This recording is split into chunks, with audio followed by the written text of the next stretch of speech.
Hello everyone, welcome to Quantifiers. So in this set, a caselet is given to us where the information is given in the 4 points, and the information is very simple and I would say concise information is there. So it says that four contractors A, B, C, D, they are building four structures such that each one is building a distinct structure.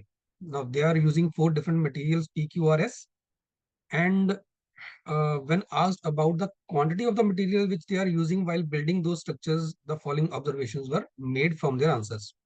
ठीक है, तो चार contractors हैं, चारों ही PQRS materials को use कर रहे हैं. They are all building different structure. ए कोई स्ट्रक्चर बना रहा है, बी दूसरी बना रहा है. ठीक है, और PQRS मटेरियल्स को भी यूज कर रहे हैं. और जो आगे हमारे पास पॉइंट्स में इंफॉर्मेशन है उसके बारे में बताया गया कि कौन सा कॉन्ट्रैक्टर कितना जो है मटेरियल P यूज कर रहा है, Q यूज कर रहा है, और इसके बारे में चारों पॉइंट्स के अंदर हमारे पास इंफॉर्मेशन है. ठीक है, सो जैसे पहला पॉइंट बोल रहा है that the ratio of the materials P, Q, R, and S used by A to build the structure is in the ratio 1:2 is to 3:4. Also, the total quantity of P used by A, B, C, D is in the ratio 1:3:5:7. So, अगर आप ये पूरा information को पढ़ोगे, ठीक है, अगर मैं आपको बोलूँ कि एक बार सेट को अपना वीडियो को पॉज करके ये सेट को खुद से सॉल्व करिए, देन यू विल फाइंड के पहले दो तीन पॉइंट्स के अंदर जो भी इंफॉर्मेशन है सारी की सारी हमारे पास रेशियो की फॉर्म में दे रखी है. इनफैक्ट कहीं पे भी कुछ कंक्रीट नहीं बताया कि कितना केजीज पी यूज हुआ या कितना केजीज क्यू यूज हुआ है. ठीक है, तो अब इसके लिए क्या करें, जो भी इन चारों पॉइंट्स के अंदर इंफॉर्मेशन हमें दे रखी है, फर्स्ट ऑफ ऑल हम क्या करेंगे, एक टेबल बनाते हैं इस तरह का, और जैसे जैसे इंफॉर्मेशन हमारे पास दे रखी है वैसे वैसे हम इसको यूज करते हैं. तो पहला पॉइंट ये कह रहा है the ratio of the materials P Q R S use by A. अब सिर्फ ए की बात हो रही है. ठीक है, to build the structure is in the ratio 1:3:4. तो ए ने जो P Q R S use किया है वो 1:3:4 रेशो में किया है. तो अगर 1:3:4 रेशो रखना है तो लेट से ए ने एक्स यहाँ यूज किया, ये 2x यूज किया, ये 3x यूज किया, और ये 4x यूज किया. सो दैट ए ने जो टोटल मटेरियल यूज किया दैट इज 10x. ठीक है, उसने P Q R S 1:3:4 ratio में यूज किया था, तो हमने x 2x 3x 4x मान लिया. सो दैट जो उसने टोटल क्वांटिटी यूज किया वो 10x यूज किया. Further the total quantity of P, अब सिर्फ पी की बात हो रही है, use by all the four contractors A B C D, that was in the ratio 1:3:5:7. जो पी यूज हुआ है इन चारों ने जो यूज किया है पी को 1:3:5:7 रेशियो में था, तो 1:3:5:7. अब देखो, अगर ये 1 है, ठीक है ना, ए ने यूज किया, अगर ए बी सी डी का आप रेशियो देख रहे हो 1:3:5:7 दे रखी है, तो अगर ये 1 है तो ये उसका 3 टाइम्स होगा. कहने का मतलब अगर ये एक्स है तो ये 3x होगा, और ये हमें पता है कि यहाँ पे x ऑलरेडी है, तो ये 3x हो जाएगा, ये 5x हो जाएगा, और ये 7x हो जाएगा. तो अब इसमें अगर मैं टोटल करूं इसका, तो ये बनेगा 16x.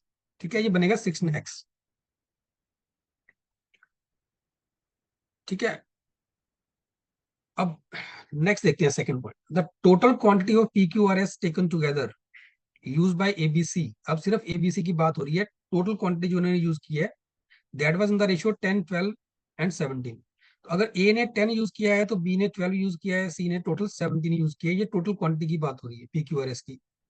अब ए ने यहाँ यूज किया 10x, तो बी ने यूज किया होगा 12x, और सी ने यूज किया 17x.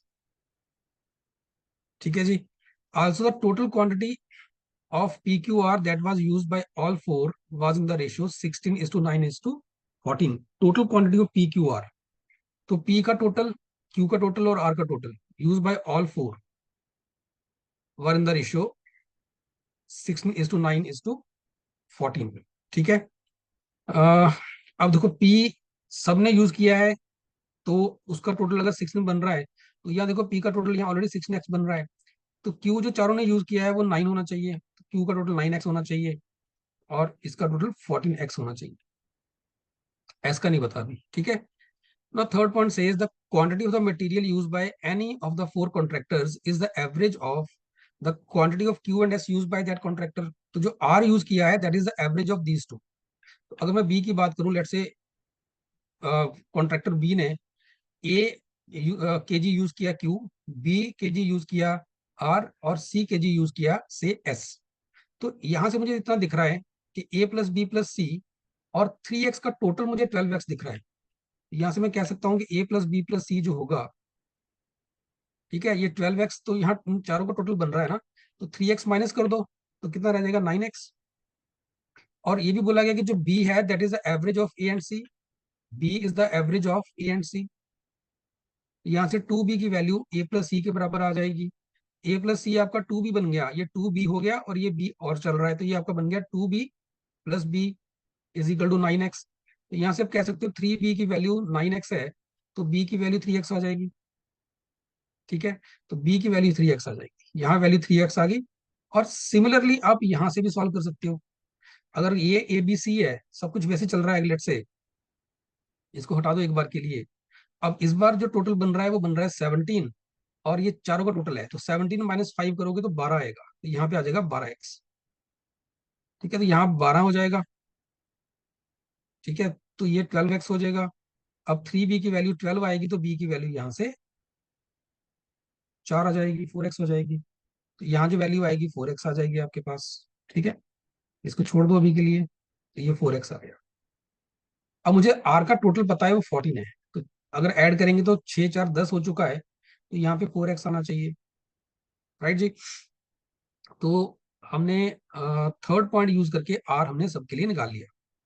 Now come to the fourth point. अब ये कह रहा था quantity of the material S use by contractor D, इसकी बात हो रही है, that is twice the quantity of material R use by contractor B. वो बी जो यूज किया आर ने, उसका ट्वाइस है, मतलब इसका ट्वाइस है। बी कॉन्ट्रैक्टर ने इतना आर यूज किया है, तो उसका ट्वाइस यहाँ आना चाहिए। ठीक है, तो इसका 3x का ट्वाइस 6x यहाँ आ जाएगा। So the quantity of material S used by contractor D is twice the quantity of material R used by contractor B. ये R की बात हो रही है, which in turn is equal to the quantity of Q used by C. ये किसकी बात हो रही है? This is about material R used by contractor B. इसकी बात हो रही है। This is equal to the quantity of Q used by C. तो Q used by C मतलब इसकी बात हो रही है। ये 3x आ रहा है आपके पास।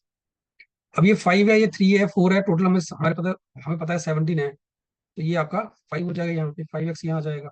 ठीक है, और यहाँ से अब मुझे ये वैल्यू मिल सकती है अगेन, अगर मैं एवरेज यूज करूँ। मुझे पता है कि इस नंबर की और 6x की एवरेज 4 है। ठीक है ना, तो a प्लस 6x/2 जो है वो 4x है आपका। यहाँ से आप कह सकते हो a जो होगा, a प्लस 6x आपका बन गया 8x। यहाँ से a की वैल्यू आ जाएगी 2x। ठीक है ना, इनफैक्ट 6 और 2 की एवरेज ही 4 बनेगी, तो a की वैल्यू यहाँ पे 2x आ जाएगी। So this is 2x। अब ये टोटल मुझे पता है Q का 9x है, सो 2 3 5 और 2 7 हो चुका है। ठीक है, तो यहाँ पे 2x यहाँ आ जाएगा। और B का टोटल मुझे यहाँ 12 पता है, सो 3 2 5 3 8, और यहाँ पे 4x यहाँ आ जाएगा। राइट, तो ये हमने टेबल एक तरह से कंप्लीट कर लिया, जहां पे अब मुझे इतना पता है कि अ, अगर मैं रेशो के टर्म में बात करूं तो मुझे इतना पता है कि डिफरेंट कॉन्ट्रैक्टर्स ने एबीसीडी किस रेशो में यूज किया हुआ है, और इवन ए को चारों कॉन्ट्रैक्टर्स पी को चारों कॉन्ट्रैक्टर्स ने किस रेशो में यूज किया है ना, और साथ ही ए ने सारे मटेरियल किस रेशो में यूज किए हैं, बी ने सारे मटेरियल किस रेशो में यूज किए हैं, वो हम हमारे पास पूरी इंफॉर्मेशन है। अब इसके बाद हम क्वेश्चंस पे आएंगे, जिस तरह की क्वेश्चंस की रिक्वायरमेंट रहेगी हम वैसे आंसर्स कर देंगे, क्योंकि इंफॉर्मेशन जो हमारे पास थी इस केसलेट के अंदर, उसमें ऐसा कुछ कंक्रीट नहीं था जिससे हम एग्जैक्ट वैल्यूज यहाँ पे निकाल सके। तो अगर पहला क्वेश्चन देखोगे तो उसमें यही बोला गया है कि अगर कॉन्ट्रैक्टर ए ने 1800 केजी क्यू यूज किया है, तो क्यू मतलब ये वाला, इसकी वैल्यू 2x की वैल्यू यहाँ पे 1800 है, 2x यहाँ पे 1800 बोला गया है। अब question is asking about the total quantity of S use by all the four contractors. Total जो एस इन्होंने यूज किया है ये वाला, इसको आप ऐड करोगे 8 15 8 13 और 6 19x हो जाएगा ये। ठीक है, तो ये टोटल कितना आएगा? सो अगर 2x आपका 1800 है, तो x आपका 900 बनेगा, और टोटल जो s यूज हुआ है, ठीक है, वो यूज हुआ आपका 19x, तो वो बनेगा 19 इंटू 900। ठीक है, तो बन गया 171 17,100 इसका आंसर बनेगा 17,100 come to the second question. ये कह रहा है which contractor use the maximum quantity of S. तो अगर आप रेशो देखोगे तो एस सबसे ज्यादा डी ने यूज किया है ना, रेशो 4 4 5 6 आ रही है, तो सबसे ज्यादा डी यूज कर रहा है, ऑप्शन 4 बनेगा ना। Next is what is the ratio of the quantity of P use by A to the quantity of Q use by C. तो quantity of P use by A वो कितनी है? वो एक्स है, right. And quantity of Q use by C, Q use by C कितनी है? 3x है। तो आपको इनको इनकी रेशियो चाहिए, तो आंसर 1/3 होना चाहिए, 1:3। ऑप्शन 2 आपका आंसर बन गया।